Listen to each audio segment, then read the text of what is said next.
श्रीरुद्राध्याय प्रश्नमहामन्त्रस्य अघोर ऋषिः अनष्टच्छन्दः सन्दर्शनमूर्तिस्वरूपायोऽसावादित्यः परमपुरुषस्य एष रुद्रो देवता नमः शिवायेति बीजम् शिवतरायेति शक्तिः महादेवायेति कीलकम्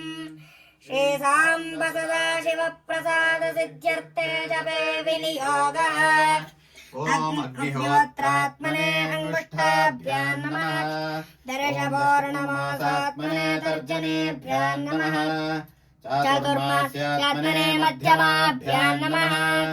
निरोढपशुबन्धात्मने अनामिकाभ्यां नमः ज्योतिष्ठोमात्मने कनिष्ठिकाभ्यां नमः सर्वकृत्वात्मने करतलकरपृष्ठाभ्यां नमः अग्निहोत्रात्मने हृदयाय नमः दर्शपूर्णमासात्मने शिरसे स्वाहा चातुर्मास्यात्मने शिखायै वषट् निरूढपशुबन्धात्मने कवचाय हुम् ज्योतिष्ठोमात्मने नेत्रत्रयाय भूषट सर्वकृत्वात्मने अस्त्राय फट् भूर्भुवस्सुवरोमिति दिग्बन्धः ध्यानम् आपातालनभस्तलाण्डभुवन ब्रह्माण्डवामि स्फुरत् ज्योतिस्फाटिकलिङ्गमौळिविलसत्पूर्णेन्दुवान्तामृतैः अस्तोकाप्लुतमेकमीशमनिशम् रुद्रानुवाकाञ्जपन्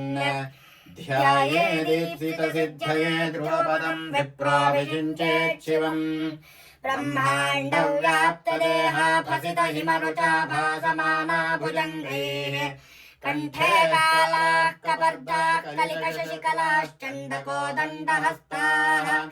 त्र्यक्षा रुद्राक्षमाला स्फुललितविपुषा शाम्भवामूर्तिभेदाः रुद्रा श्रीरुद्रसूक्तः प्रकटितविभवानः प्रयच्छन्तु सौख्यम् शुद्धस्फटिकसङ्काशम् शुद्धविद्याप्रदायकम् शुद्धम् पूर्णम् चिदानन्दम् सदा शिवमहम् भजे ॐ गणानाम् त्वा गणपतिगुम् हवामहे कविम् कवीनामुपमश्रवस्तमम् ज्येष्ठराजम् ब्रह्मणाम् ब्रह्मणस्पत नः शृण्वन्नोतिभिः सीदसादनम् ॐ गणपतये नमः अंशं च मे मयश्च मे प्रियं च मे नुकामश्च मे कामश्च मे सोमनसश्च मे भद्रं च मे श्रेयश्च मे वस्यश्च मे यशश्च मे भगश्च मे द्रविणं च मे यन्ता च मे धर्ता च मे क्षेमश्च मे धृतिश्च मे विश्वं च मे महश्च मे संविच्च मे नात्रं च मे सोश्च मे प्रसोश्च मे धीरं च मे लयश्च मरुतं च मे मृतं च मे यक्ष्मं च मे नामयश्च मे दीर्घायुत्वं च मे नमित्रं च मे भयं च मे सुगं च मे शयनं च मे सोषा च मे सुदिनं च मे ॐ शान्तिः शान्तिः शान्तिः ॐ नमो भगवते रुद्राय ॐ नमस्ते रुद्रमन्यव उतोत इषवे नमः नमस्ते अस्तु धन्वने बाहुभ्यामुत ते नमः यात इषः शिवतमा शिवम् बभूवते धनुः शिवाशरव्या यातवतया नो रुद्रमृडया